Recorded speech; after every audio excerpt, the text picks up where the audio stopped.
Hey, what's up? Welcome back for another video and a view into Huck's World. And it looks like we got a new wearable coming to the table, and yes, it's coming from Samsung. It looks like Samsung is about to bring the noise in the wearable department as well. Now, the code name for this smartwatch is called Pulse, and it's going to be a successor to the Gear Sport. Now, we should take on the new name Galaxy, so I'm looking for this smartwatch to be called the Galaxy Watch. It's also rumored that it's going to come in a few colors. One is going to be green, silver, black, and what may be a rose gold. Now, I love this design a lot better than that of the original Gear Sport. I never liked that design. This one has a more premium, more futuristic, modern design to it, which looks a lot better. It's about time that we got a design like this. This is definitely going to keep Samsung on the top of the food chain. But also what I'm looking forward to is that is Samsung going to give us two versions of this smartwatch and not just one? Because remember, with the Gear Sport, we only got one size fit all. Now, if they bring two,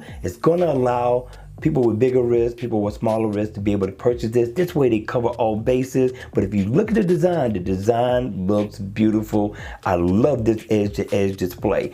Question is, at the end of the day, people, what do you think about these renders? Do you think it's real? Do you think we're going to get a display that looks like this? And are you in the market for a new smartwatch in 2019? All right, you all, that's going to be it for the video. I hope you enjoyed it. I hope it was informative. And if it was, please make sure you hit the like button on the way out. And if you want to see more videos like this, then by all means, make sure you subscribe to my channel. And I'll see you all again at the next video. Take care.